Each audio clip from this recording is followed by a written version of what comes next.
Little Horse and Big Conversation. Welcome to Little Horse and Big Conversation, where we give them their say, let the horse guide the way. Here at Little Horse and Big Conversation, we have the choice, so let's give them a voice. Here at Little Horse and Big Conversation, Little Horse and Big Conversation.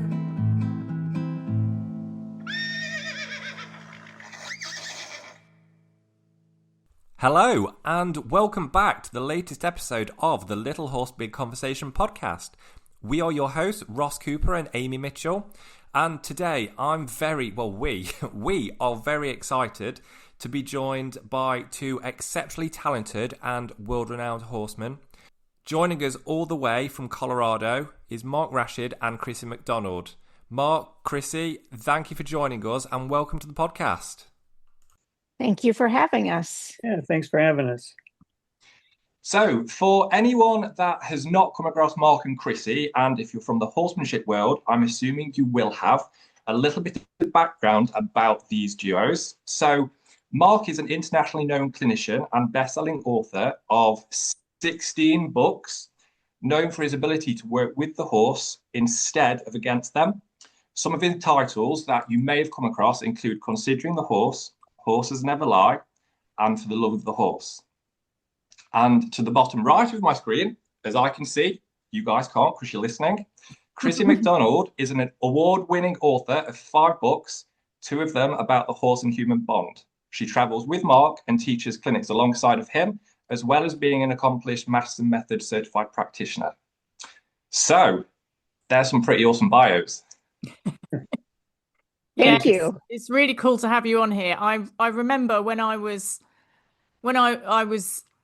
first starting to kind of get books about horses, and Mark's books were some of the first books that I read that were away from the very sort of traditional BHS kind of, and it really changed things for me. So having an opportunity to talk to you guys is really cool. Yeah. You've had a big influence on my horsey journey, Mark. So it's No, thank you. I appreciate that. Yeah. Yes. Yeah, I think I've got almost. This is where Amy starts fangirling. Yeah. No, it's really cool to have you on. Yes, thank you very much for joining us. Yeah. Where it's a pleasure. Where shall we start? So, how's your guys' summer been? Because it's been, May since I've seen you both. So what have you guys been up to since then? Go ahead, Crissi. I was pausing to let Mark talk. We have been working. We finished up our series of clinics at Happy Dog Ranch in October. And we just finished a 3-day Aikido and riding workshop. Aikido is the offshoot of Aikido. Ross, as you know, we do some of that in our 5-day and our 10-day clinics. Mark has been working on guitars, and I have been working on the book that Dr. Steve Peters and Mark and I are going to release next year. Oh, is that a podcast exclusive? It's a podcast exclusive. So shall we start there? Because I know Dr. Peters has just released The Horse Brain Science and Book of Neuropoetry. So I'm guessing what you guys have in the pipeline isn't any of those. No, That's correct. This is something completely different. Can you give us a little sneaky insight as to what it's about? Crissi, you want to do that, or do you want me to? Why don't you go ahead and do that? It is it's an interesting book. It's called A Horse's Life, and subtitle is the what is it? The neuroscience of equine welfare. So, and basically what it is Crissi and I are writing about specific horses that we have seen, dealt with, worked with over the years. And then Steve is putting uh, a little thing at the end of it, which covers the neuroscience of what the horse was going through. And it's a pretty incredible experience writing this book with both Crissi and Steve, because um, I can speak for myself, but I've these horses that I'm writing about, these are not horses that I've written about in the past. So these are all new, case studies, if you want to call it that. But they are, they're horses that maybe were troubled, or that had issues going on, or that even horses that were, really, really good horses, and didn't have really any trouble. But and then Steve comes in and he talks about the neuroscience of what was going on with these horses. And it's interesting because Crissi and I will write a story about a horse. We'll send it off to Steve, and a few hours later, we'll get the neuroscience. And he'll Amazing. send us back the neuroscience. And it's incredible to read, having worked with these horses, or spent time with them, and in some cases, years, having spent time with, because some of these horses are our own horses that we're talking about. And so having spent time with these guys, in some cases, a lot of time, and then to have Steve come in with the neuroscience behind what was going on with them is really eye-opening. And Crissi and I are learning a lot just writing the book. Well, I shouldn't say Crissi and I should say I am. I can't speak for Crissi because she can speak for herself.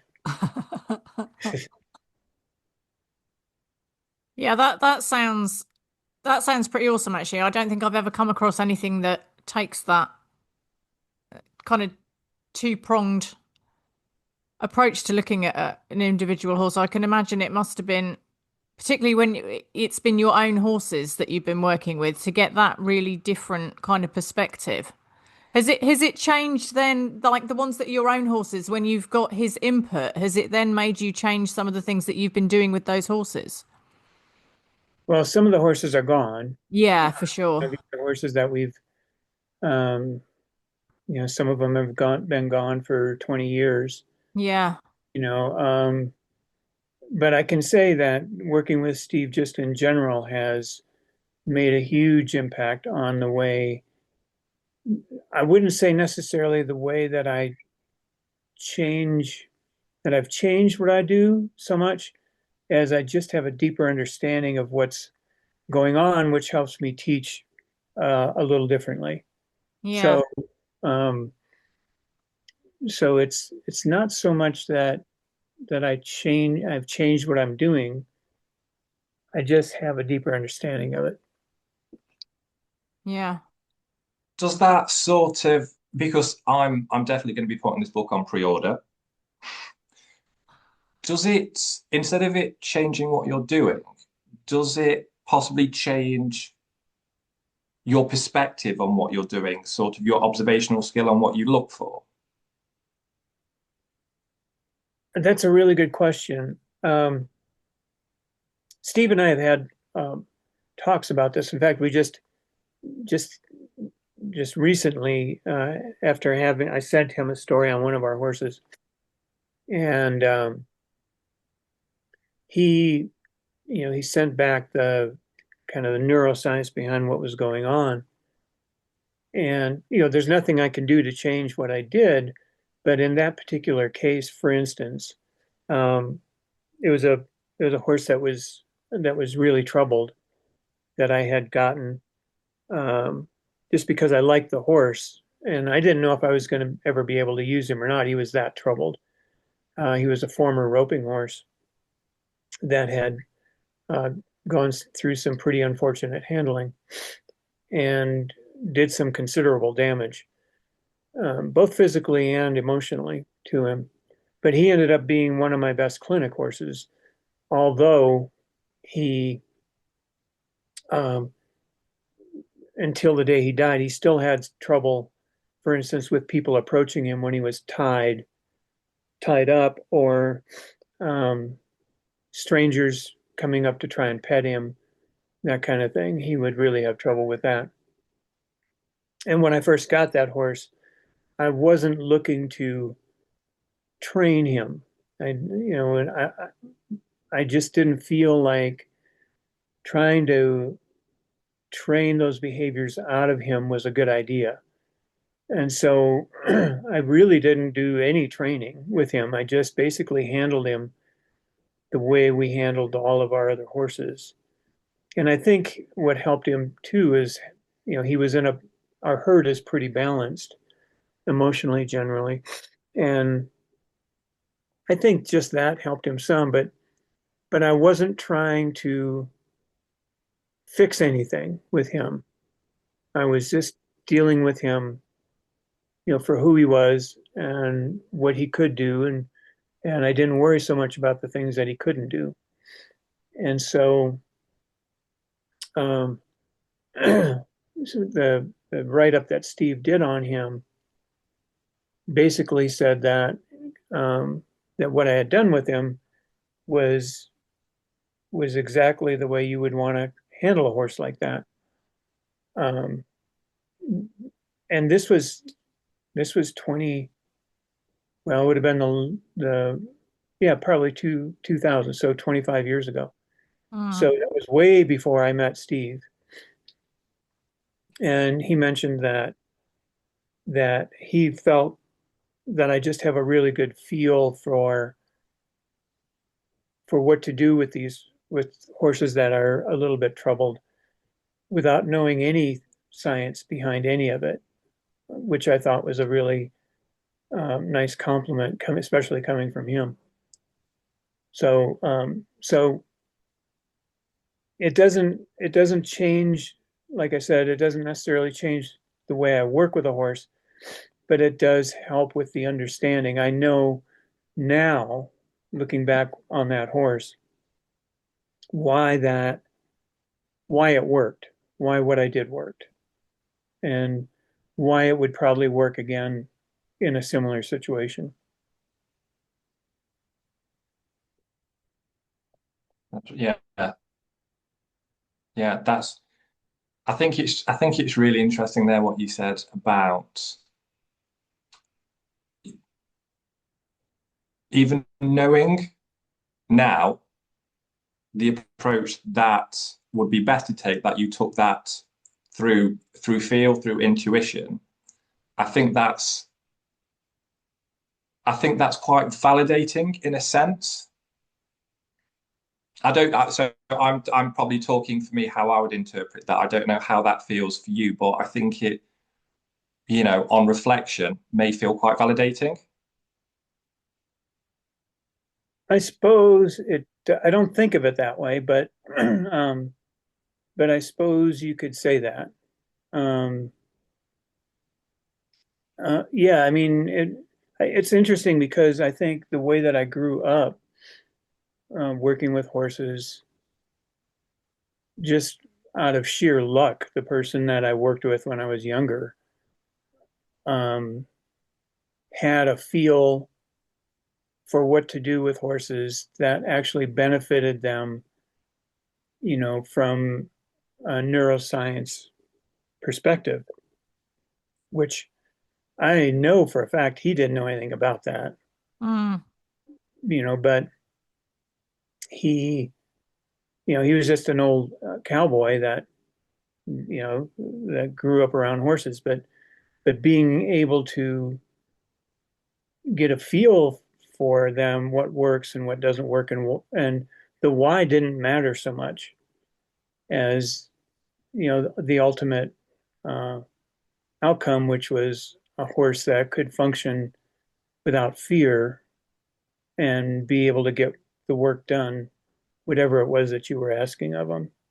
And so having that background and, growing into the horse world and wanting to, at the very least, emulate that when I was first, kind of getting my feet under me in the horse world. I didn't know what I was seeing back when I was a kid. And I had nothing to compare it to. So, when I started with horses, I started with him, and I didn't, and that was all my experience. And I didn't have any other experience. It wasn't until I got out into the world that it was like, oh man, this is way different than what I experienced. But I knew that what I was seeing wasn't necessarily a good way to go when I got into the real horse world. And because I knew there was another way. So, for me, it was just a matter of really focusing on trying to get back to that way of going or stay with that way of going. And so it was more of for me, I had to think my way through things. And I wasn't, I've never taken any lessons, and I've always worked on ranches where I was the horse guy. And so I never really had anybody saying to me, you shouldn't do that, or you can't do that, or that'll never work, I never had anybody put me in a box. So I was free to just try things. And, that was my background basically. And for me, it had to feel right between myself and the horse. And in order for it to sort of fit that feel. So that was, that, and that's never changed really. So from the time I was 10 till now, that's sort of been my touchstone all the way through. So, so while our work with Steve has put the science behind it, it's, it's reaffirming that the things that I learned when I was 10 years old, were probably a really good way to do it.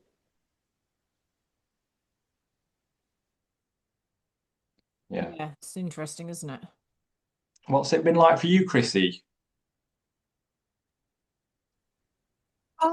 Similar to Mark, I don't know that the content of what we're teaching is too different, or our approach to helping horses and people is too different. The thing that is in my head mostly is when you look at behavior through the lens of the horse seeking safety, that's the biggest difference, because all of a sudden it's not a horse being hot or animated or pushy or any of the other names that we tend to call horses. I personally don't like name calling, but whatever you want to label it, I feel like I now look at horses and really the thing that strikes my eye when a horse is jumping around is they don't feel safe, or they don't know what we're doing.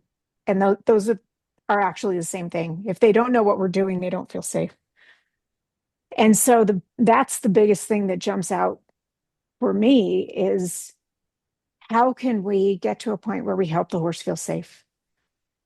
And that is probably the biggest shift in my own understanding and my own teaching. And that's helping a horse feel safe, from the ground, from their backs, in an arena, out on the trail. It's that's part of the art of horsemanship, right? Is how do we help a horse feel safe with us and in the environment? And then we can take that anywhere. Yeah, it's we've mentioned before, I can't remember what episode we did it on, But we spoke briefly about, Maslow's hierarchy of needs, Yes. his pyramid, and at the bottom is sort of like your physiological needs, and then I think he's got safety as the Yeah. second up. But I think if we relate that to horses specifically, if they don't feel safe in their bodies physiologically, safety isn't there for them. Right. Or if they don't feel safe with people, or if they don't feel safe in a trailer, or if they don't feel safe in an arena, or if they don't feel safe on a trail. I mean, it's really, there's all these different contexts, and we want to kind of make it complicated why a horse can be out on the trail but not in the arena, or vice versa. But it really, I think for us, it boils down to they either don't feel safe and or they don't know what we're doing. So those are two relatively simple questions to answer. And how we answer them and how long it takes is up to the horse. And that's why it's different for every horse. It's different for every horse and rider combination. But the simplicity is there behind it.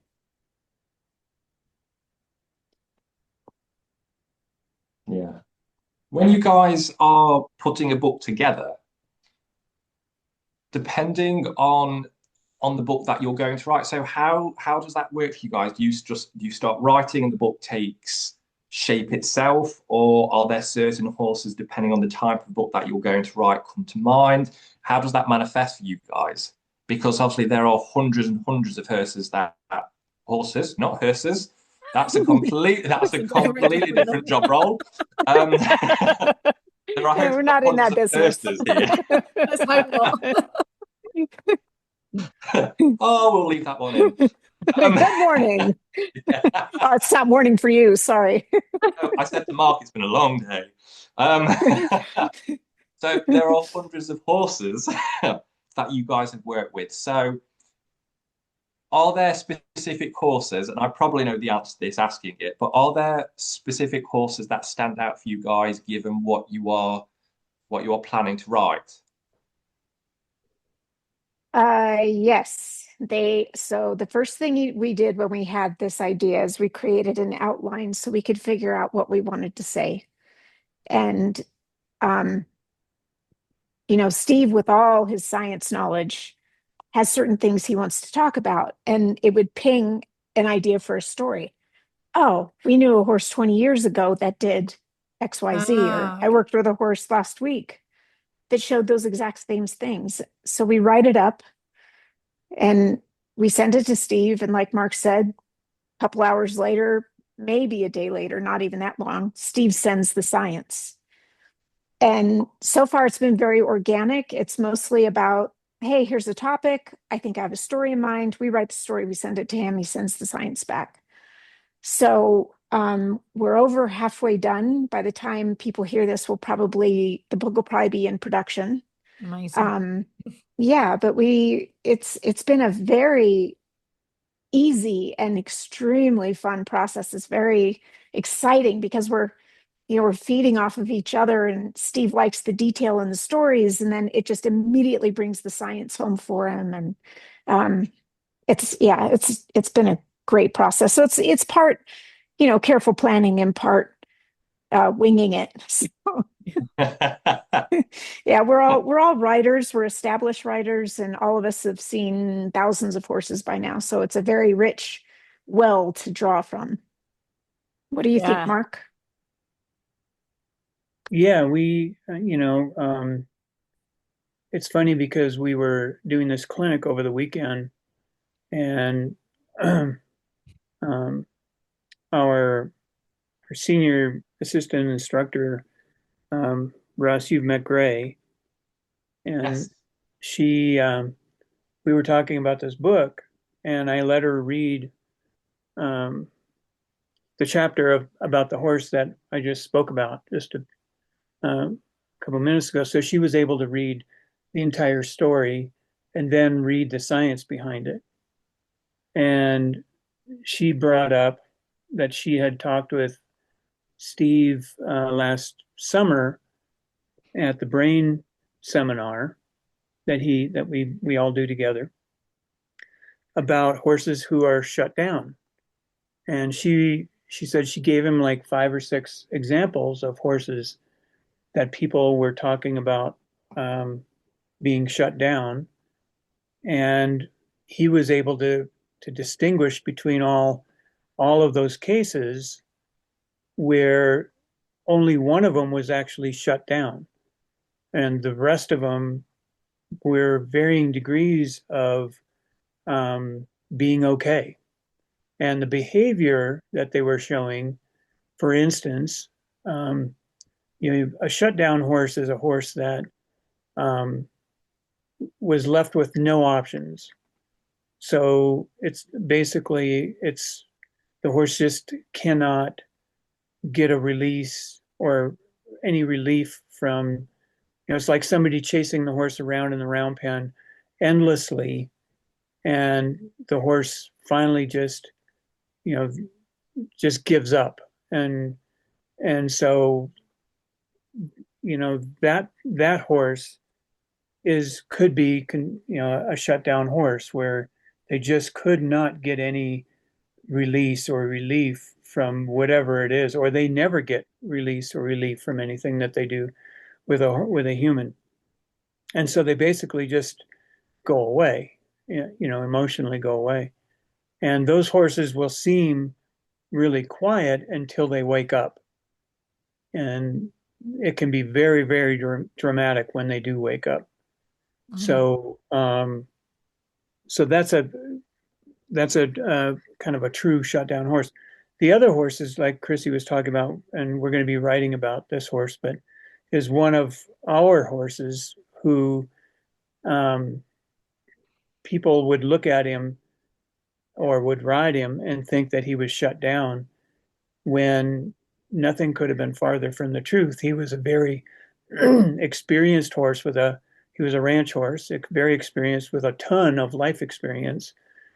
And, he was nothing, there wasn't really anything he hadn't experienced.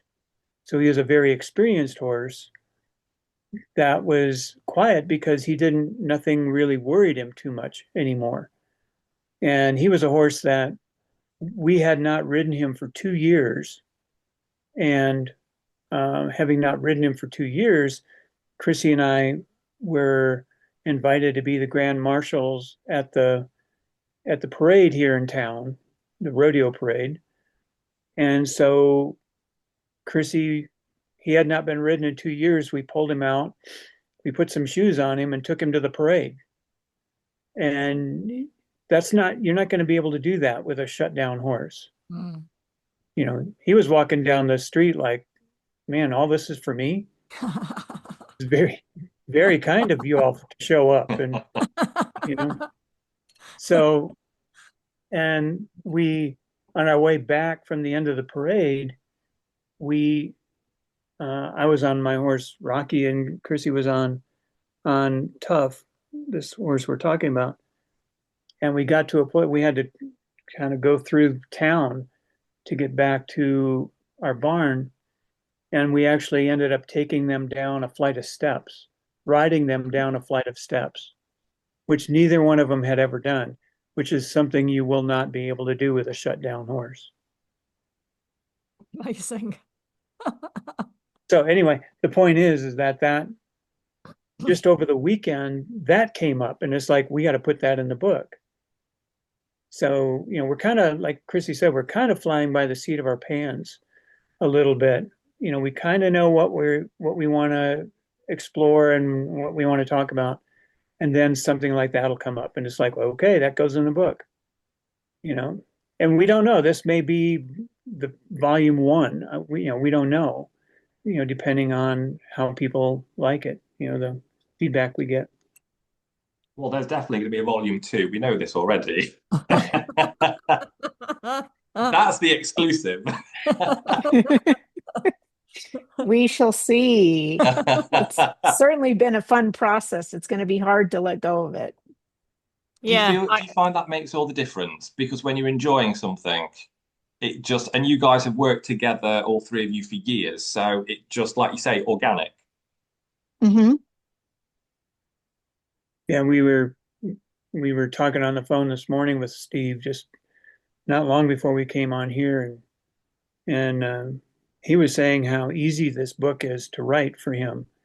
He said it's like work, like going to work, because when he was working in the clinic, somebody would come in, they would tell him their story. He would figure out what was going on. He would put it in his notes and diagnose the person, put all his notes in the file, and he said this is almost exactly like that. We're telling a story. He's kind of diagnosing what's going on. He's writing it down, putting it in his notes, and then it's going to go in a book. That's the biggest difference. Yeah. Yeah. Ah, yeah. It sounds like a lot of fun, actually. Yeah. It has been pretty fun. The toughest part is the business part, and even that isn't too bad, but just getting all the mechanics of putting a book together that's been the nuts and bolts of it. Yeah. Yeah. The creative part has been amazing. Yeah. And I happen to like nuts and bolts, so I'm happy. Oh, well, that's good. Yeah, to organize it. So long as you've got someone as part of your team that likes that stuff, you're onto a winner, aren't you? Yeah. Yep. Yeah. So when is the book due out? We're shooting for a May or June 2026 release. My hunch is it will be done being written by the end of December. And it will go then into editing. Editing is the process that takes the longest. We already have the cover design. The cover design will be out by the time this airs. So yeah, I think it's going to be a pretty smooth process. I don't know that there's going to be a lot of editing just because we all are familiar with writing. Having said that, I totally love editors, and my mom's an editor, so I have a soft spot for them. I'm looking forward for the book to be polished up, and yeah. So I would say May or June at the latest. It'll be released, and it'll be on audiobook, hardcover, ebook, and paperback. Oh, so we'll have all the formats, and it will be available worldwide. So you can get it in the UK too. Perfect. Oh, well, yeah. I love an audio book. Driving around between clients and things, it's there's nothing better than having a good audio book. So yeah, look forward to that. Yeah. I'm still not on audiobooks. I like a book. Me too. So aside from the writing process itself, does it also offer like an element of reflection? I mean, Mark, Crissi, how long have you guys been, working with horses professionally in that sense? Because I can imagine when you are putting a book together, it does make you think about how horsemanship has changed or developed over the years. I know that's possibly multiple questions in one. Do you want to answer, or you want me to? Well, go ahead. I'll follow you. Okay. But I do best. I have been working with horses for over 30 years, and the landscape of horsemanship has changed a lot, mostly in very good, very heartening ways for the benefit of the horse.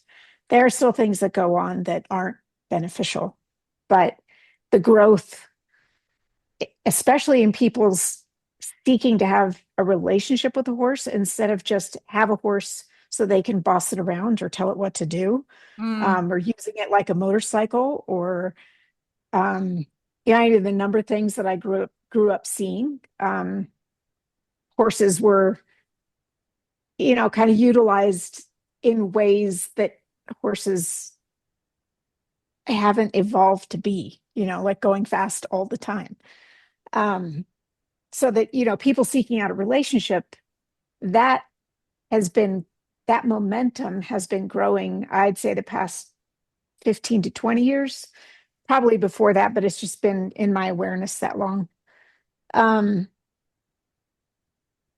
yeah, I am really, when I reflect back and the stories we're including in the book are mostly positive and informative. And when I write them and I see Steve's science, I think about the horses that it didn't go so well. Because if you have, if you can get along with horses well most of the time, it's because there was a point when that wasn't happening. So the way that we improve and the way we get better is through making mistakes and messing up and looking back and going, oh, I could have done this thing differently. If we're lucky, we can get to the same horse that maybe we made some mistakes with and say, oh, sorry, buddy, I meant this. But a lot of the horses we're writing about aren't alive anymore. And so it's a matter of thank you for letting me learn how to improve how I interact with horses. There's no shame in making mistakes. There's no, it's not a bad thing. It's not comfortable, but to look at our mistakes and our failures, but it certainly contributes to us being able to help the horses in that we have coming to us presently, and also the horses we have now will help the horses we help in the future. So I prefer to look at it that way instead of dwelling too much on all the things that I should have, could have done. So yeah, that's as you say, I mean, what I that's reflect on. isn't it? That's, if you never put yourself out there and make a mistake, there's no evolution, there's no progress. Right. Correct. Yeah. Correct. So, yeah. yeah. Took me a long time to come to peace with that because I very much started out as I'm gonna do my best by every horse and it will work out all the time. Yeah. When I was in my 20s. Yeah. And it just doesn't No. work like that. No. No, it's not life, is it? Mm-mm. Well, What about you? getting things, when things don't work out so well, it causes us to have to recalibrate. We have to, if we're mindful, and I have plenty of things and horses that, where I did not do things as skillfully as I could now. But I was doing the best I could at the time, with what I knew and with my skill set at the time. It was the best I could do. And that I truly believe that. And, I can look back now and go, man, I could have done much better had I know then what I know now. But that's the whole thing. That's the progression of knowledge, right? I mean, it just is the way it is. You don't get it right. And like I said, then you have to recalibrate. Well, if you care about what you're doing, and you sometimes may have to step back and start all over again and and work towards, the thing that you're looking for. And you're constantly working towards it. You're not really ever there, so you just get more comfortable about not being there. Yeah. I can relate to that. Yeah. Well, I think we can all relate to that, but I'm speaking my thoughts out loud there. I think that's something that I personally have found over the past few years, especially, is just being okay with not seeing that end picture, because there's never going to be an end picture. Yeah, I mean, it just is what it is, and it's like that in everything. It doesn't, we're talking about horses here, but you name it, I mean, working on cars. You start something in one place and hopefully you get somebody that can go, well, that, putting sugar in the gas tank probably wasn't the right thing to do. So, Yeah. so, we learn and we just kind of, and hopefully we grow.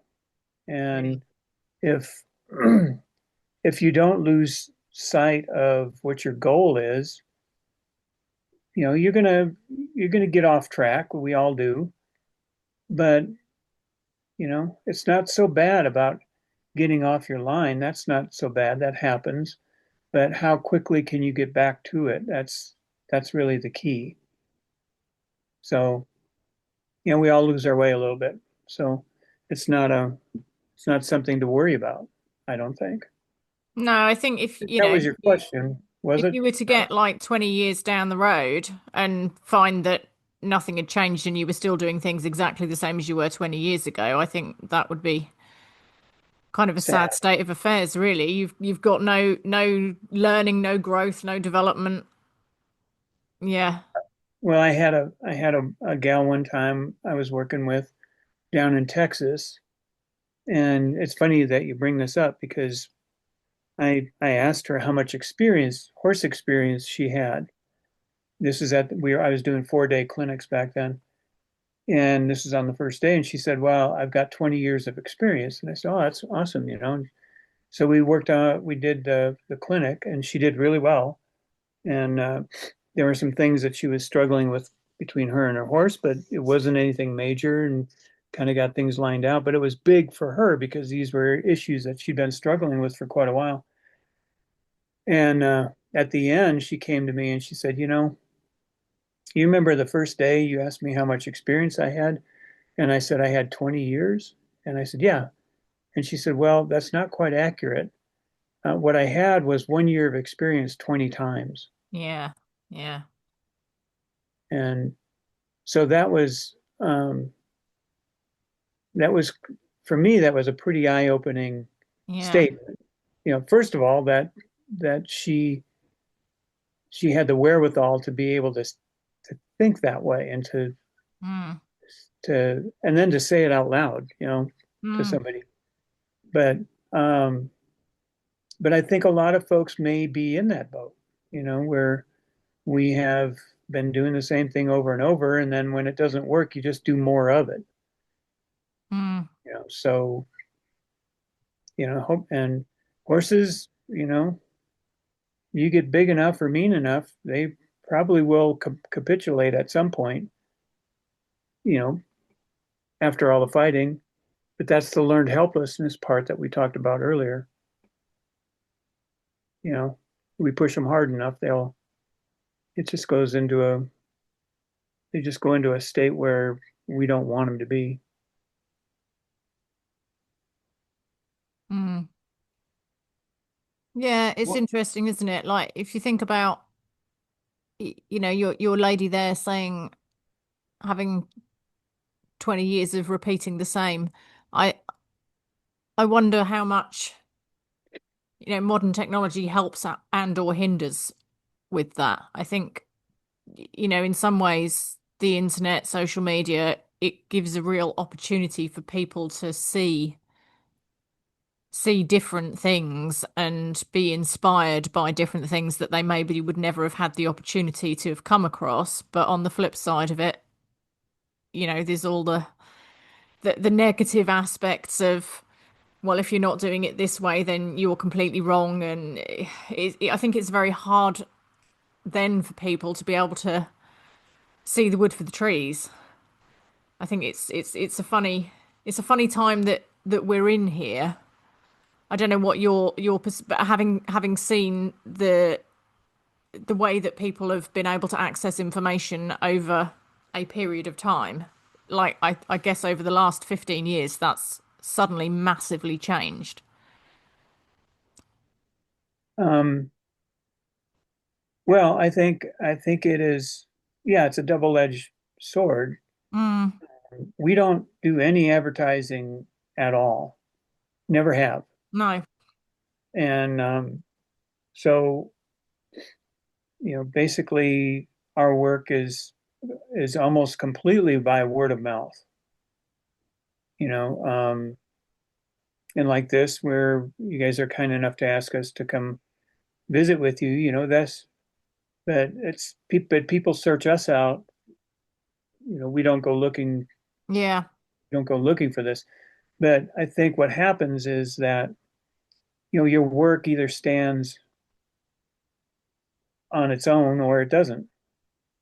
That I'm not saying that people shouldn't advertise or that kind of thing, but I just feel, and I've always felt that way, that, if, your work will stand the test of time if it's good work. Mm. And if it's not that good, you're going to have a pretty short shelf life. Yeah. Yeah.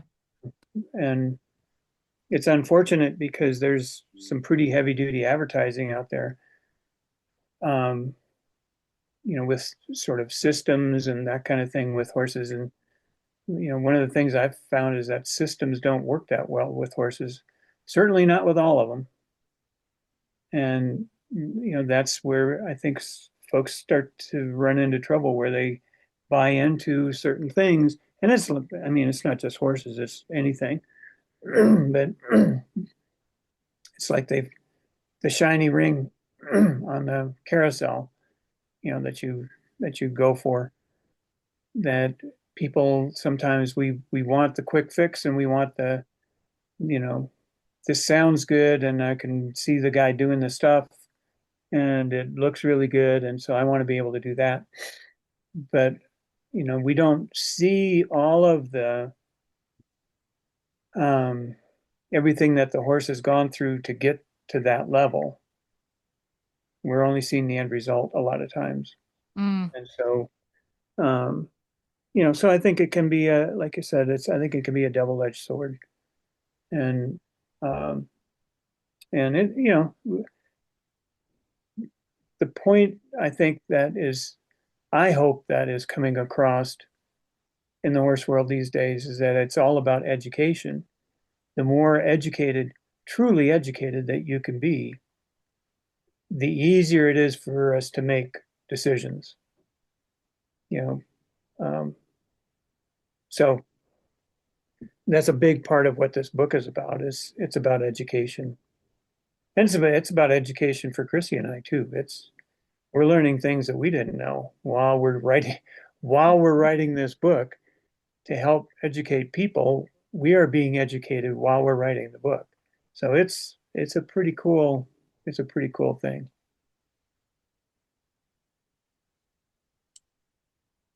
Yeah. Yeah. It's interesting stuff, isn't it? Crissi, do you got anything to add to that? I don't. I agree. It's a double-edged sword. Well, maybe I do have something to add. I take that back. Um, we had a discussion during one of our 10-day clinics along similar lines, was people were saying, I don't know where to go. There's this type of horsemanship and there's this type of horsemanship. And it's like there's so much to choose from. I have no idea what to follow. Mm. And I get it. I mean, like you said, it's a blessing and a curse. Mm. There's so many ways to connect with horses, and horses being horses, most horses will follow whatever we present. So, yeah, good news, bad news. But I think the deciding factor for me is once I knew that I was looking and I would like to share softness with my horse and not lightness. That's a whole different thing. Once I knew the space I wanted to be in with my horse, it was very easy to weed out everything that didn't help me get there. And I wanted it to be as mutual as possible. So if I was feeling safe, I would prefer my horse also feel safe. If I was having fun, I hope that my horse is also enjoying whatever activity we're doing. I don't when I was a kid, we just kind of did stuff with horses. It didn't matter how the horses felt about it. Mm. And it's changed now. And I think if that's changed for a lot of people. But once I decided Mark talked earlier about a line. Once I decided what my line was, anything that didn't fit into that, I don't pay any attention to. So there are lots of big people doing lots of things with horses. Some of it beneficial, some maybe not so beneficial. But it's very easy for me to bypass videos and a lot of the information we get because it doesn't fit in my commitment to living the principles of softness. That's not just with horses. It's books I read. It's podcasts I listen to. It's everything that comes in. If it doesn't help me get closer to softness, then that's not my path. So I think that's part of what's been helpful for me is deciding what is it that's important and does this thing serve that purpose? Yeah. Yeah. Does it sit in alignment with where you're going? Yes. Yeah. I think so for people that are not familiar with you guys' work, how would you describe the difference between kind of softness and passivity? How I'll would let Mark you? chime in because I just finished talking. The way that I describe the difference between, I can say, lightness and softness Yeah. is that lightness is on the outside of the horse and isn't necessarily based in understanding. So a lot of times it's rote behavior. It's behavior that has just been repeated mindlessly over and over and over, which the horse then does. But it will fall apart when the horse is in an uncomfortable situation or a situation that could potentially be uncomfortable. So a good example is a lot of times we will see people will bring their horses to a clinic, for instance, and usually the horse is really quiet and well behaved at home, but then they get to a new venue, a clinic venue, for instance, and all of it goes out the window. That's a light horse. So that's not a horse that's usually that where they understand what's going on. Mm-hmm. They just are doing the things that.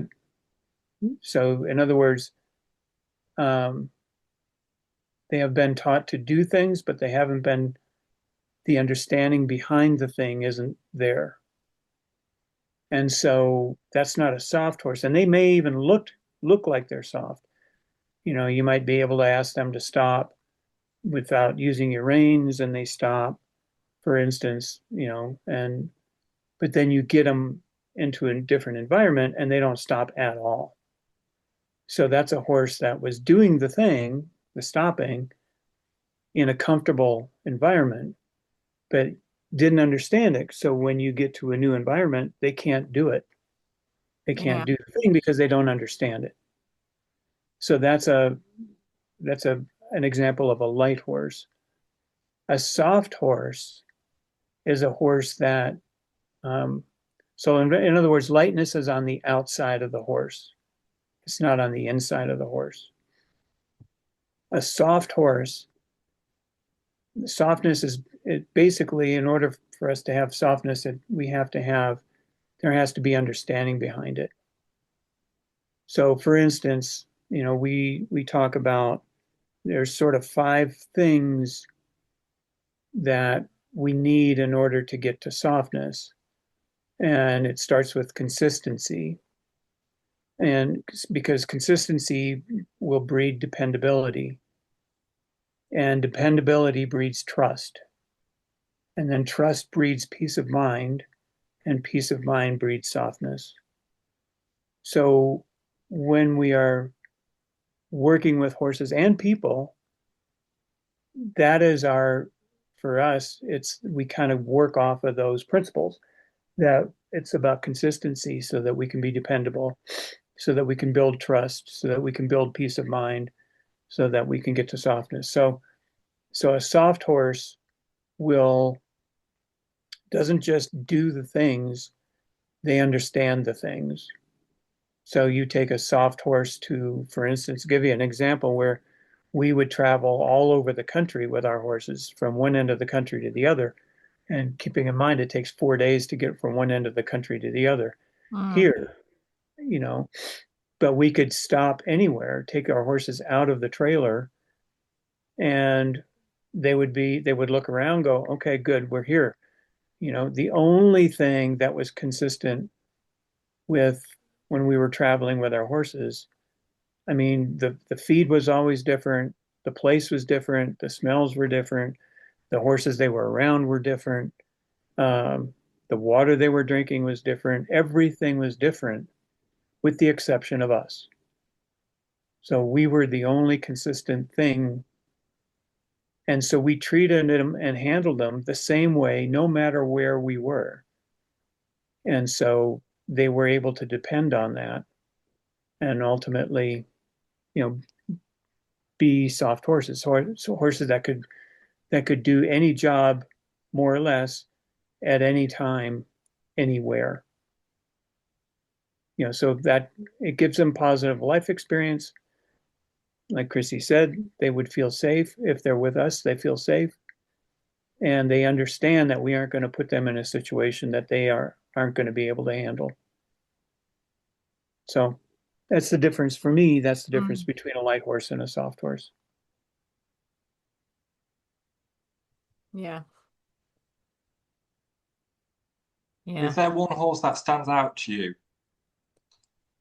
when you think about, all of the horses over the years? Is there one that stands out which really showed up the difference between lightness and softness?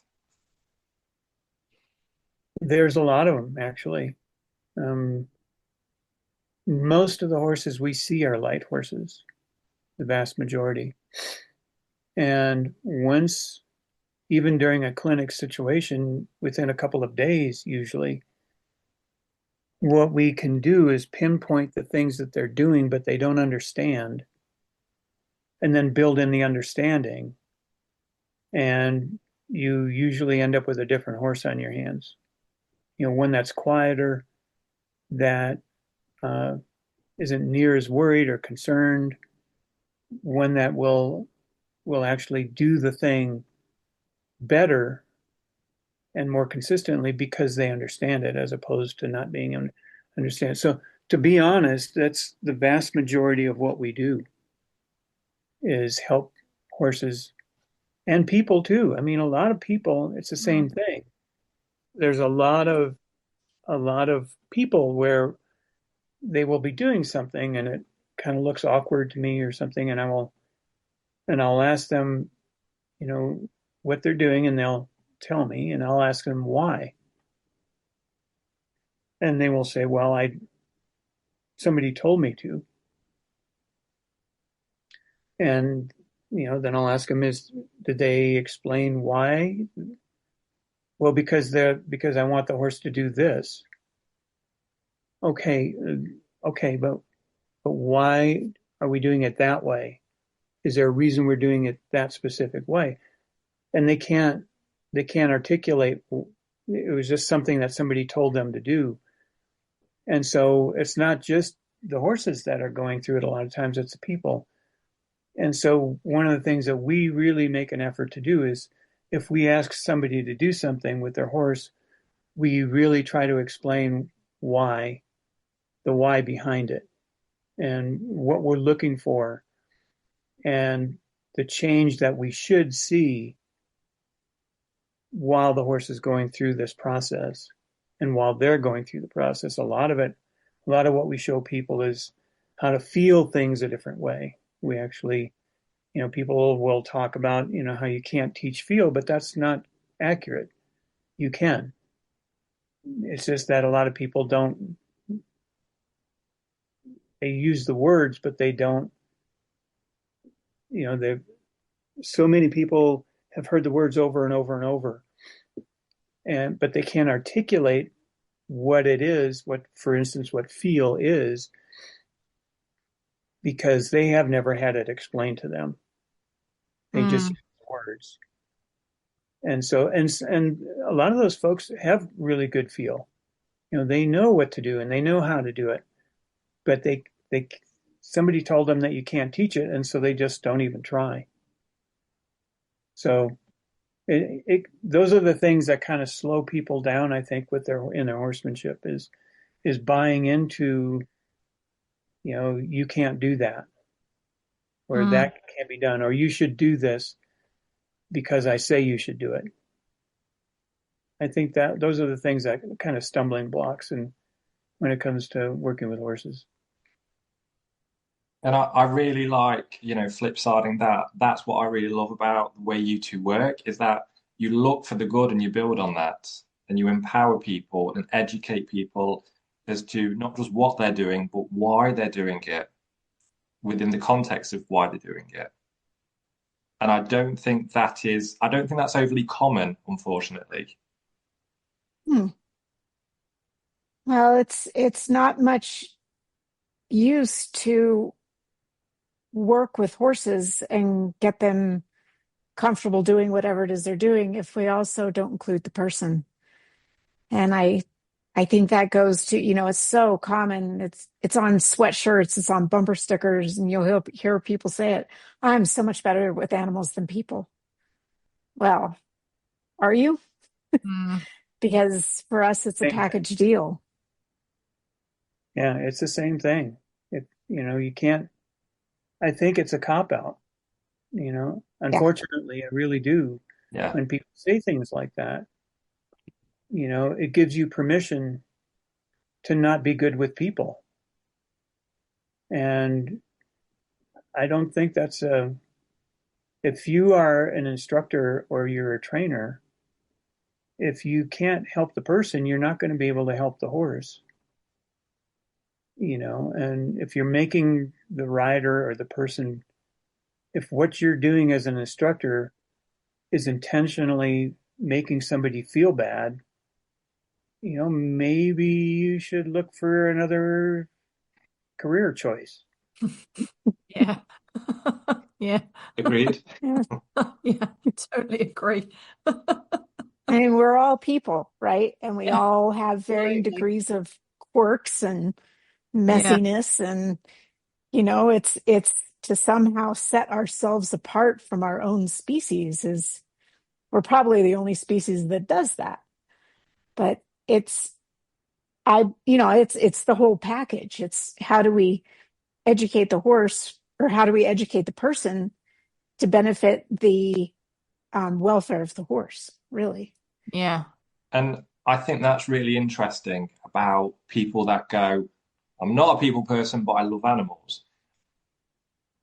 I don't know what your guys' thoughts on this is, but I feel that says quite a lot about the person and their own relationship with people, because people that tend to withdraw from others tend to have that disconnect, or they've had experiences where they are very guarded. They've not felt so safe around people. Yes. And, we spoke about the changes that you guys have seen in horsemanship through the years.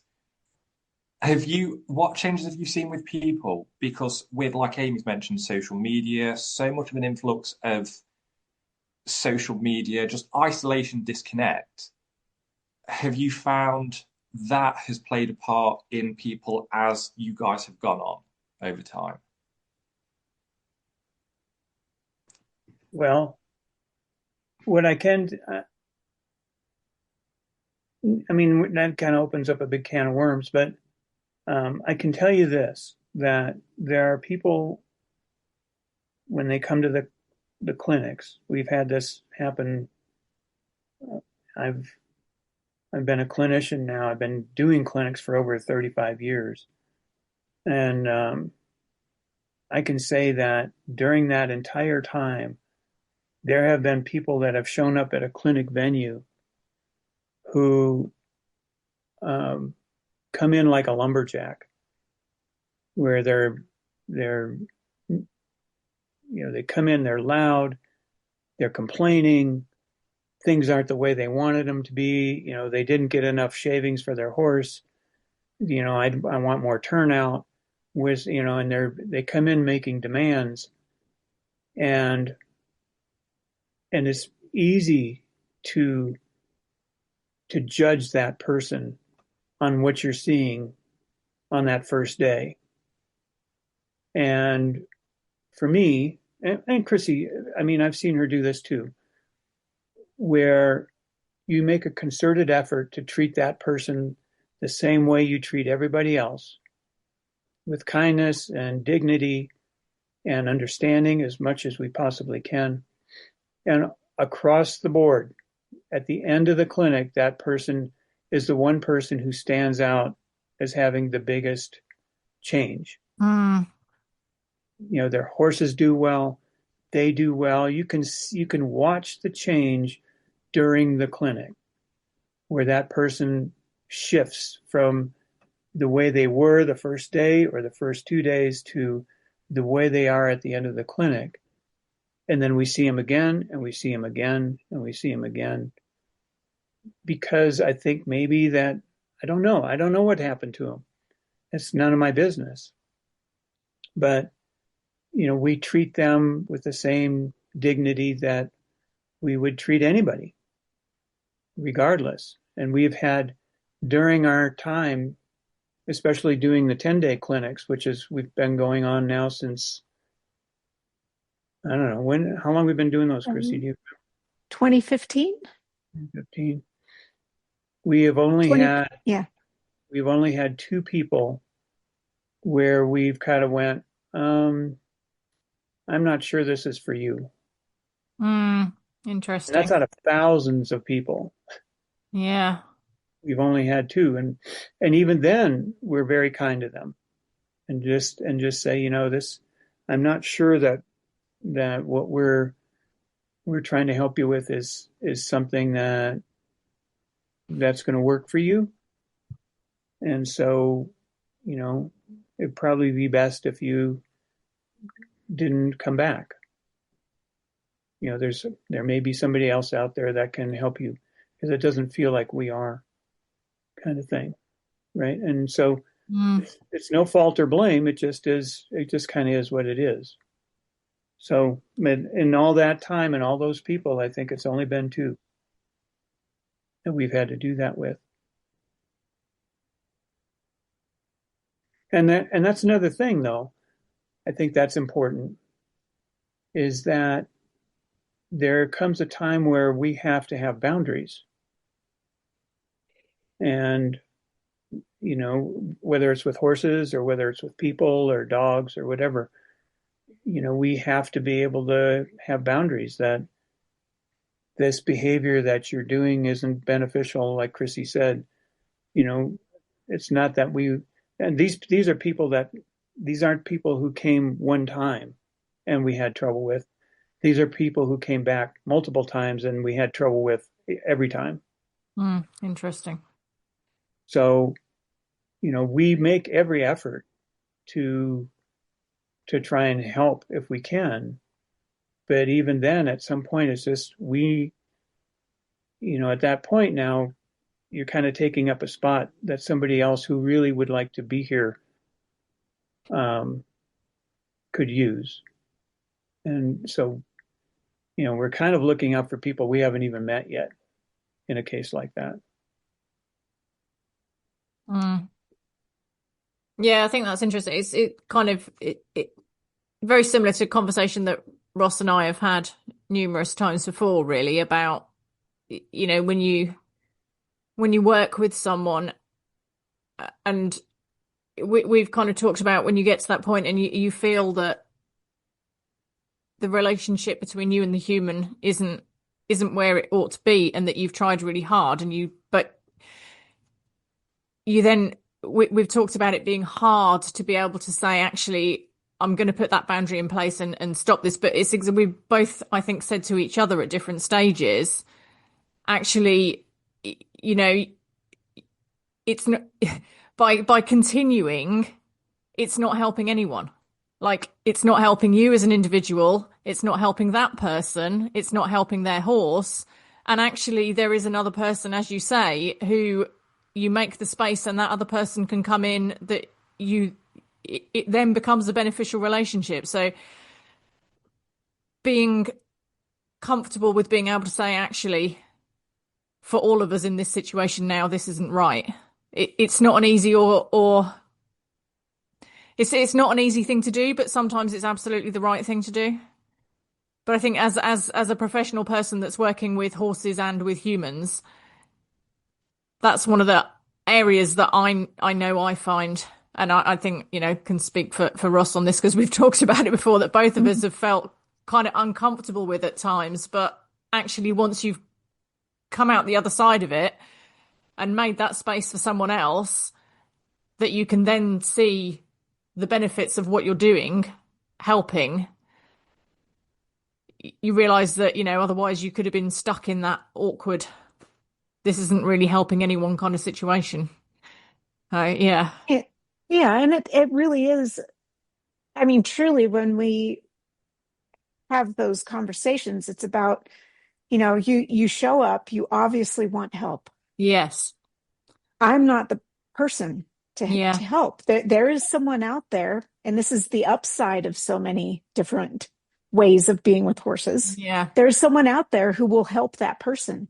It's Yes. just not us. Yeah. And I think that it takes recognizing that we aren't the end all and be all of anything. Yeah. We're parts of a whole. Yeah. And this part isn't working for you. And I also want to be honest with people. I say I wish this was working out, but it's not. And I don't want to waste your time, and I don't want to waste your horse's time or my time. I think there's someone else out there who could help you get where you're going, but it's not me. Yeah. And it's not this work. Yeah. And it is difficult. And because honesty a lot of times is difficult. Yeah. But how do we do that with a sense of really wanting to help the person and the horse, or are we doing that with a little bit of a brace, going, oh, I have to have this really difficult conversation, and that's the art, the internal art, is how do we really do this for everyone's benefit, instead of focusing on, I hope they don't think bad of me, or what will be their, the people pleasing part, which of course I have no experience people pleasing, but no, none of us do.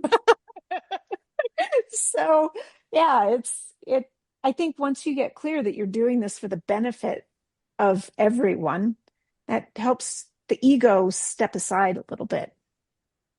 Yeah. Or it can. Yeah. Well, and I think that Amy, you mentioned that it's uncomfortable having to do that with people, and being uncomfortable in a situation like that is good, because it can be a slippery slope if you start, well, I don't like this person, so they're gone. I don't like that person, so they're gone. Yeah. It can be a really slippery slope. It's good to be uncomfortable, because that means that, you're really thinking about it. Is this the right choice? We're not just sort of willy-nilly, I like this person, so they get to stay, and this person is more difficult, so they have to go. Well, are they really difficult, or is it just, are they going through something, and, in a month or 2 months, things are going to be different? Or in our case, when we're doing a clinic, they come in difficult, and they move, and by the time they leave, things are better. If I don't judge the behavior of the person, like the same thing with a horse, right? If I don't judge the behavior, if I just take the behavior for what it is, and then see if things can get better, and more times than not, they will. But if I'm judging the person instead of judging, and judging their behavior on top of that, that can be a pretty slippery slope.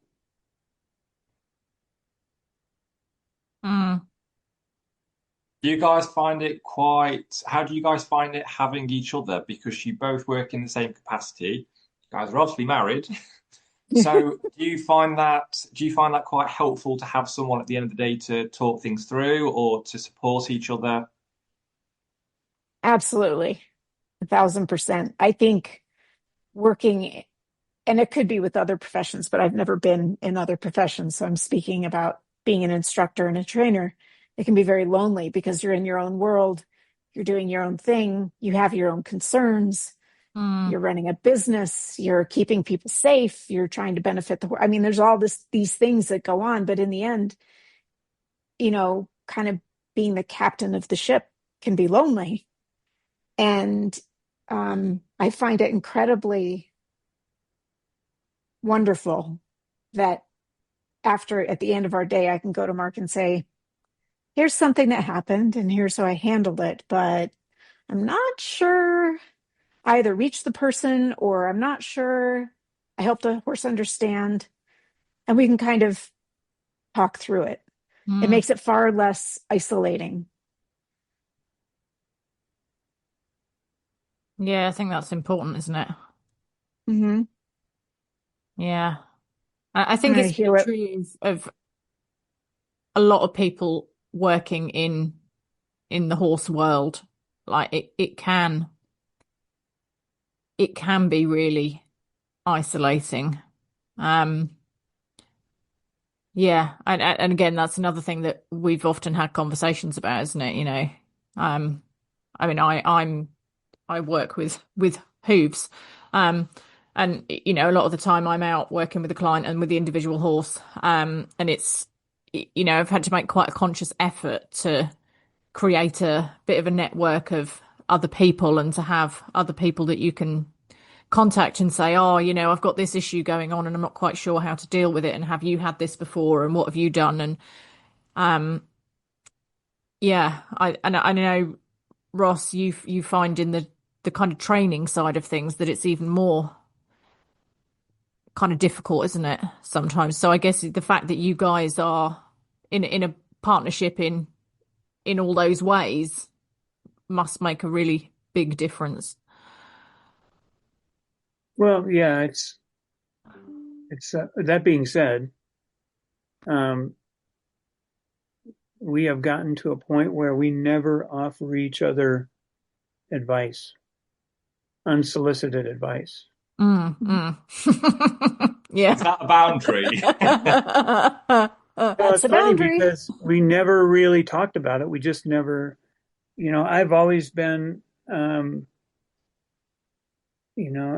me, I never have offered unsolicited advice to anybody. People come to the clinic and I'm assuming they want our advice. So then they get it. But with the two of us, we, if I have a question about something, I will ask Crissi, I will get her opinion on it. I'll ask her what her thoughts are. And saying, like with Crissi, like she said, that there'll be times where she'll come and say, man, I did this thing with this person and I just don't feel like I'm getting through, and we can visit about it. But if she's doing something with her horse, unless she asks, I don't step in. Ever. That's probably a very good way to be, though, isn't it? Yeah. Probably saves no end of challenges in life. Well, yeah, but again, I mean, that's easy for me because I've always done it that way. Yeah. I just have never offered anybody advice that they haven't asked for. Yeah. So, in fact, the town that we live in, most people don't even know what I do for a living. Oh, really?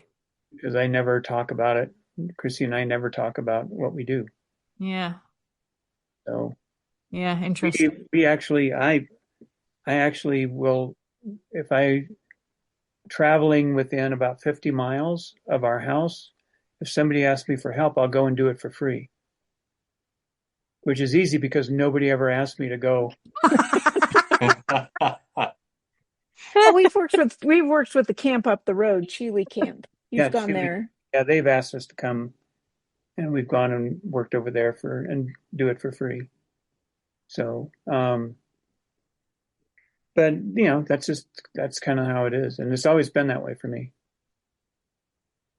If Mm. somebody close by needs help, I will go and help them. But we live in a town of about 7,000 people, and I think 3 people know what I do for a living. Wow. That's okay. When we're home, we like to be home. Yeah. Yeah. Yeah, we never have problems with people coming to the house with people in town. We get people from out of the country, out of the state, just showing up at our doorstep. Do you really? Yeah. Hasn't happened in a while, but yeah, there was a gentleman from Germany who thought he was coming to our ranch and he showed up at our house. So Oh, wow. I don't know how he got our address. But now, in order to get to the door, you got to go past about 6 no trespassing signs. And depending on the season, maybe an elk or a bear. Yes. Well, we frequent visitors. have had 6 bears at our place. We had one on our porch. Wow. That's not the photo. Amazing. And a couple of weeks ago, we had a herd of about 200 elk walk through our yard. Wow. So yeah, we are out in the middle of nowhere. At least it feels that way. Yeah. Crissi, did you get the camera? I usually have my phone with me. I have to, if I get the big camera, you have to dig out the camera and then you have to put on the lens and then you have to put on the la la la la la. And the phone cameras are, the cameras on the phones are so good now that I usually, if they're close enough and I can zoom in, I can usually get pretty good shots. But yeah, lots of pictures of wildlife. Yeah. Yeah. Incredible. Yeah. It is an awesome place for that. Yeah. Yes. I remember when I came over in 2019, there was with 2 of my friends and we actually came up to Estes Park. And in fact you were performing in your band one evening and we came along to that. But I remember we ended up seeing 2 bears whilst we were there, and it was from a decent distance, from a good safe distance. But yeah, it was incredible. It was absolute magic. Yeah. So it's never good to see bear close up. No. No, it's definitely far away not to be terrifying. Yeah, they're not Winnie the Pooh or Paddington, that's for sure. No. Yes, I saw a rattlesnake at rather too close quarters as well when we were at Happy Dog. So, yeah. Yeah, welcome to the West. Yeah. Yeah, you got to be tough if you're going to live in the West. Yeah.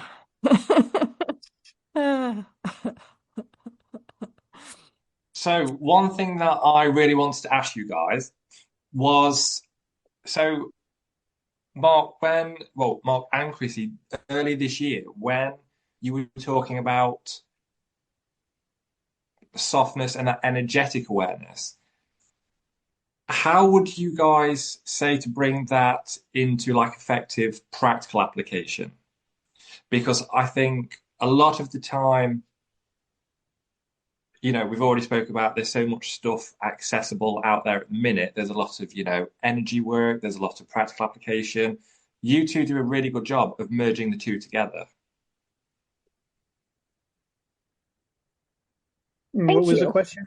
What was the question, Russ? I don't think actually there was a question in there, was there? Quick, let's think of the question. What are practical applications of the energy side of things? Is that How the do question? you guys find the balance between the energetic feel and the practical application? I think that's a summary question, really, isn't it? That's a good one. Do you want to go first? Do you want me to talk, Mark? You can talk first. Okay, this is maybe mundane, but I'll start here.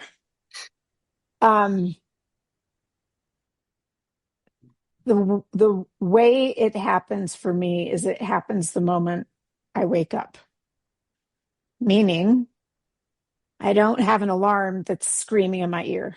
My alarm is birdsong.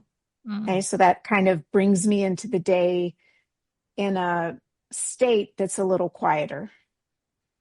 And as I go through my day, internally, I am watching or observing how I'm responding to different events. So like if we have to travel and we're driving 400 miles that day. Mark usually drives if we're in the rig or the camper, but I'm in the passenger seat, which means I have no control. Also not a control freak. And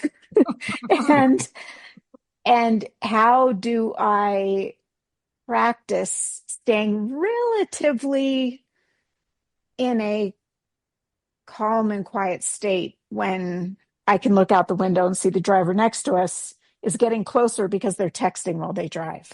Yeah. So for me, it starts with being aware of what is going on inside of us. Most of the things in our day, whether we have an aggravating day or a good day or a productive day, whether we're working or we have time off, it's helpful for me that it may be different for other people. I'm sure it is. It's helpful for me to actually understand what's going on in my own nervous system with my own energy, because I used to live a lot of the time going way up. And then, what happens when you get way up? You crash way down. And I lived a lot of my life that way with these kind of peaks and valleys and spikes. And it's funny because I don't like roller coasters, but I was letting my nervous system and my energy kind of roller coaster. And for the last 15 years, I've been very mindful of developing a state of mind that's more like calm ripples, right? Instead of big waves. So I think the practical application is to start with ourselves and how do we handle the events in our day? Do we go way up? Do we go way down? Do we get all, are we blowing things out of proportion? Or can we start to walk through our day and quiet the inside of us so we can see what's actually going on? And by the time we get to our horses, it's easy because we've been practicing all day. Oh, this is what's coming up. This is what I'm sensing, right? And here's what I'm going to try. And then it becomes very straightforward. Maybe not easy, but simple. So that's where it starts for me, is we have to be able to interpret what is going on inside of us and what we're sensing and feeling before we can even start to feel into our environment or the people or the horses in it. I'll let Mark chat now. I'm interested to hear what he says. It's a good question, Ross. Well, if I understand your question, is the question about how do we help students work on the practical application of the idea of softness, or how the felt sense of being relaxed or soft or whatever, and the practical and having a practical application behind that as far as horsemanship? Was that the question? I mean, we can talk about so for me personally, my practice is to try and keep a quiet mind. So in Japanese, the term is mizu no kokoro, which is a mind like still water. And basically the idea there is that one of the things that we do as humans is that we are really good at making up stories. Mm. So we might see something and then make up a story about it. And then if it's something that we have to deal with, if it's a situation that we're involved in and we have to deal with it, but we've already made up a story around it, we're going to have to deal with the story before we can deal with what's actually going on. And so with a mind like still water, the idea is that you're seeing, when you look into a pond, for instance, in the morning and there's no wind, it's the surface of the pond becomes like a mirror, and you can see everything on the other side of the pond, and as a perfect reflection of itself. And so the idea behind having a mind like still water is that your mind is quiet enough to where it's a mirror reflection. So you look at something and you're seeing it for what it really is. And so personally, that's something that I spend all day, every day, trying to maintain that quiet mind sort of mentality, so that when I see things, I'm not making up stories around it. I'm just dealing with it as it comes. There's a friend of ours who is a therapist, and he comes to the ranch and gives a talk on, also like Steve does, on brain function. And one of the things that he has mentioned over time is that whenever we're presented with something, we have a good idea or a good practice is to ask yourself, is this an event or is it an emergency? And more times than not, we go around about our business like everything's an emergency. And so we basically live our lives on high alert all the time, when in reality, almost everything is an event. Mm. And so, personally, that's kind of how I see the vast majority of things that I deal with, whether it's with horses and people, driving down the road, working in my shop, playing with the dogs, whatever, playing music. Is it an emergency? Is making a mistake when I'm playing with the band an emergency, or is it an event? Well, it's an event because nobody probably heard it except me, but if I focus on it, I'm bound to make another one. Yeah. Yeah. So, so personally, that's what I do. So I just wanted to be clear: are you talking about, Ross, that, or are you talking about the way we teach between horses? Any way that you interpreted the question. Okay. So I think they were beautiful answers. Thank you for that. Mm. Yeah, with horses and people, it's the same thing. We offer principles, keeping in mind that with horses,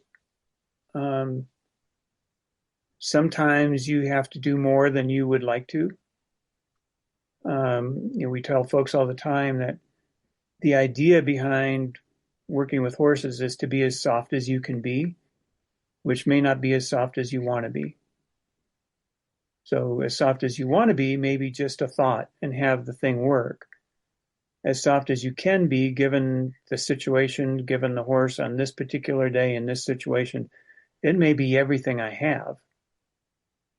But if I can stay internally quiet while I am using more energy and effort than I really want to use, I'm not putting emotion behind it. And that's really the key. It's about self-control. So it's about controlling self. It's not about having to use more than you want. It's about how are you using it? What's behind it? If you're doing this because you're mad at your horse, you should probably go sit on the porch for a minute. Mm. If you're doing this because you're trying to help your horse, and that is the mindset you're carrying forward into whatever this thing is that you're doing, It may be just we're going to have to get through this, and in a minute this is going to feel better, but it's not going to feel very good right now. It's not going to look very good, but it's something that we're going to have to do to keep everybody safe. That's a little different. But if you're doing that through anger or frustration or worry or any other emotion that you want to attach to it, that's not going to be good.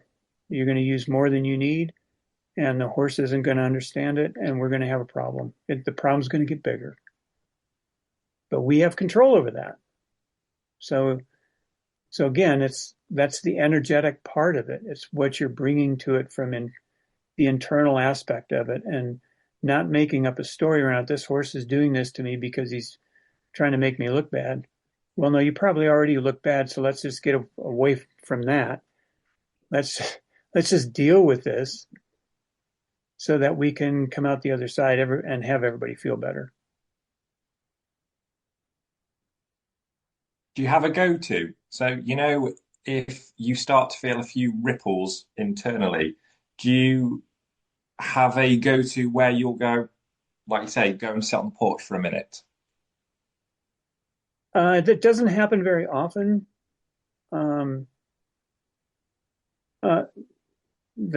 Probably the one thing that I struggle with the most, especially because we're usually driving a pretty big rig, sometimes with horses in it, is people cutting us off in traffic,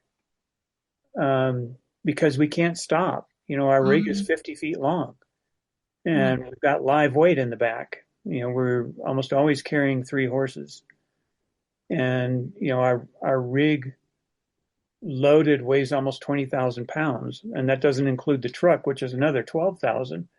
So we've got a lot of weight, and we just can't stop as quickly as a car can.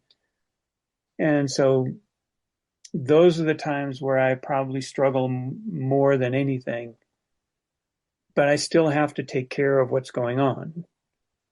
And so,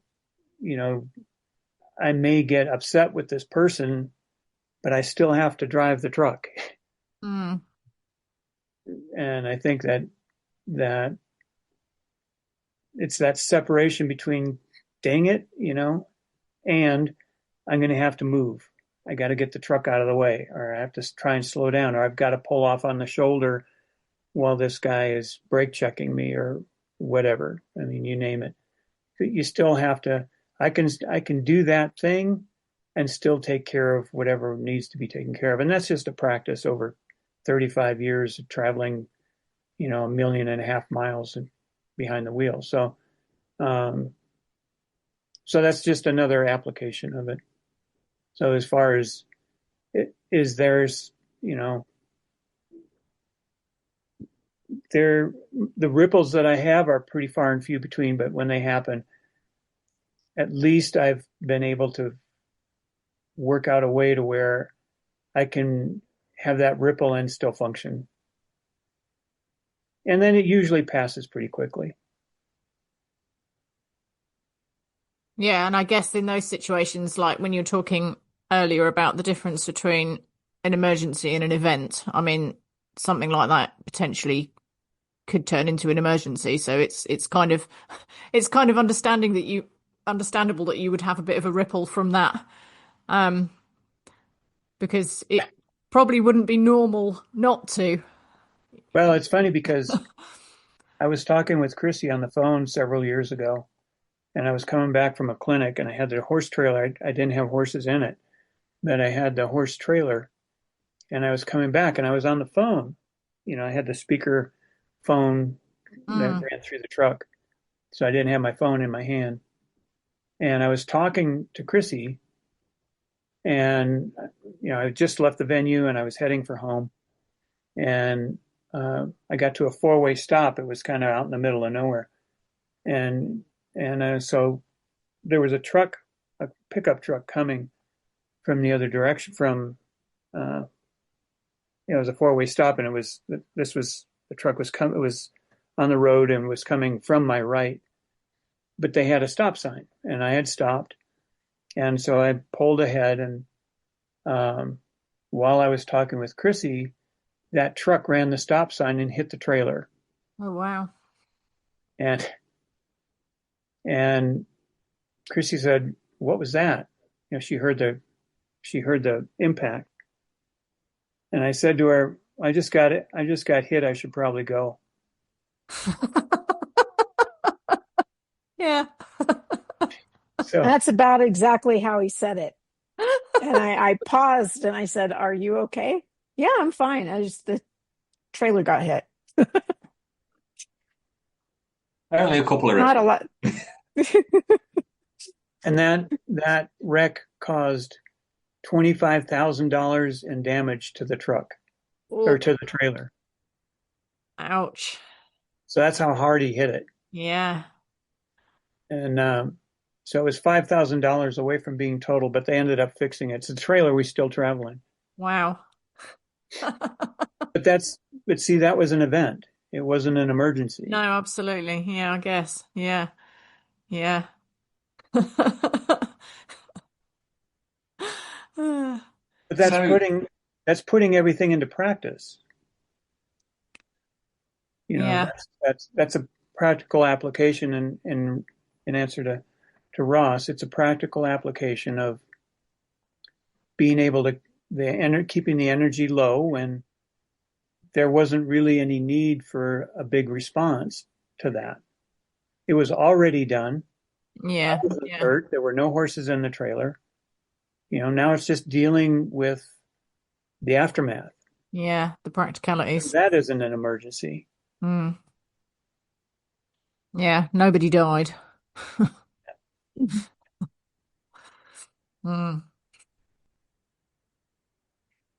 Yes. Yeah, it's interesting. It's one of the things from having read your books and come to your clinic in Colorado, that thing of you have to live it. You can't just, you have to take this approach to the whole of your life. You can't spend the rest of your life being kind of erratic and overly emotional and having your energy all over the place and then turn up to your horse and think, right, I'm going to take a few deep breaths and everything will be fine and the horse won't see through it, because it just doesn't work that way, does it? It does not work that way, indeed. Yeah. Well, we get good at what we practice. Yeah. And so if we practice being out of control all day long, Yeah. we're going to get good at that. Yeah. It's a choice we make. Yeah. So most of us, there are folks out there that have emotional issues that are beyond what we're talking about here. Yeah, for sure. But we can make choices about the vast majority of all of this stuff we're talking about. And but we choose other things. It literally comes down to how do we live our life? Mm. How do we want to live our life? Do we want to live our life in a low level state of panic and react accordingly to events that we turn into emergencies? Or do we want to feel settled, and do we want to be able to look at things for what they really are and think our way through things instead of react? We can respond and, take a step back when we need to take a step back. And, it's self-control. Can we control ourselves? And practice that. Mm. So, the choice is ours. So it is that simple. It's not easy, but it is pretty simple. Mm. If I can do it, anybody can do it. It's a choice in honoring it. Yeah. Mhm. Yeah. So what's on the horizon for you guys for 2026? Book aside. Yes, book aside.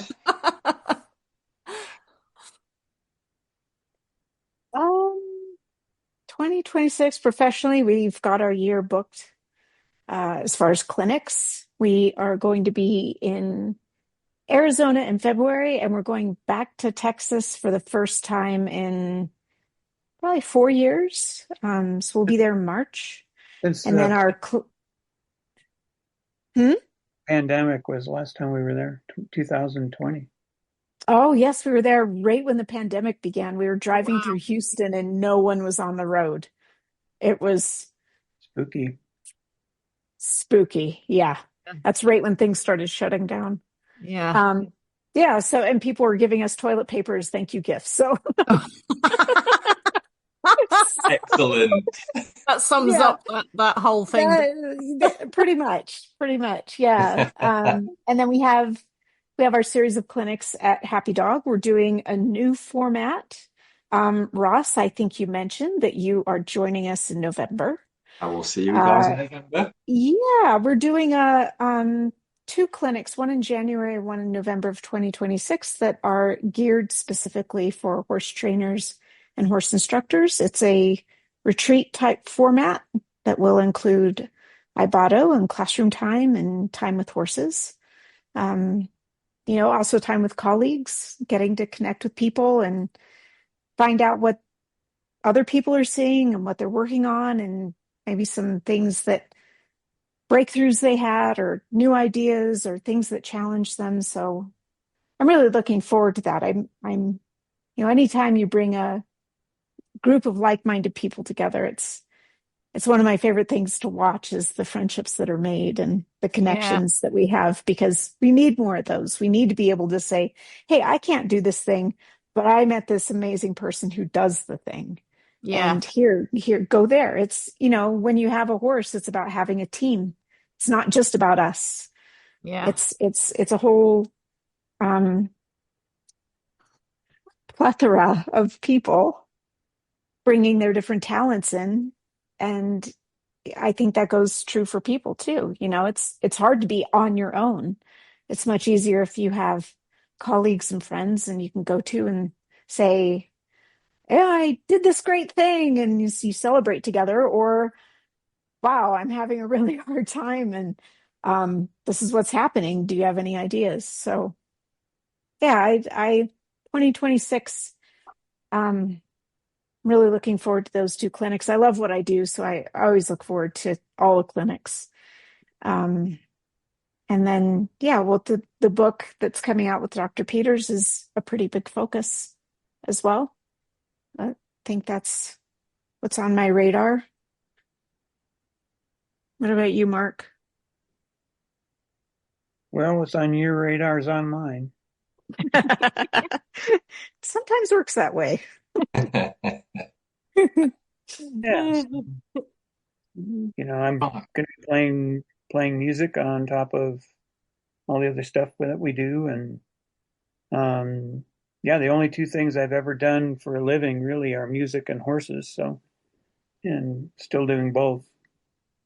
I'm building guitars and in my spare time, and got several orders for next year. So doing that as well.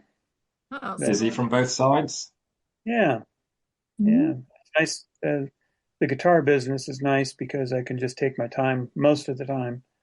I've learned how not to take too many orders at once. So Yeah. Don't put yourself under pressure. yeah. Yeah. So for anyone listening to this who wants to find out more about your work, your music, your horsemanship, where can everyone find you guys? You want to go first? They can find us on Facebook, Considering the Horse, Mark Rashid. They can find us on our website, which is markrashid.com. And through our website, we have a classroom. It's $10 a month. And there's over 300 videos in there on all different types of subjects: groundwork, riding, trailer loading, question and answer sessions. So there's lots of information about our work through the classroom. And It's pretty affordable. You can join whenever you want. You can leave whenever you want. There's no Not time. Yeah. Yeah. Those are the main resources Amazing. that I can think of. Anything else? Did I miss anything? The website for the guitar business is longspeakguitars.com. And yeah, I think that's it.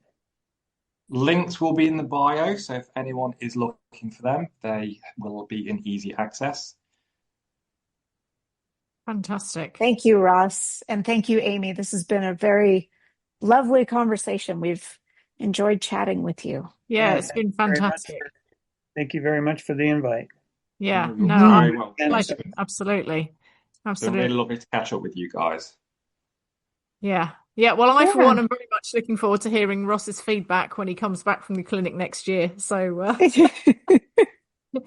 in the meantime, we'll just make do with reading that little book that you've got coming out. Yes. Yeah, we're looking forward to that. Wonderful.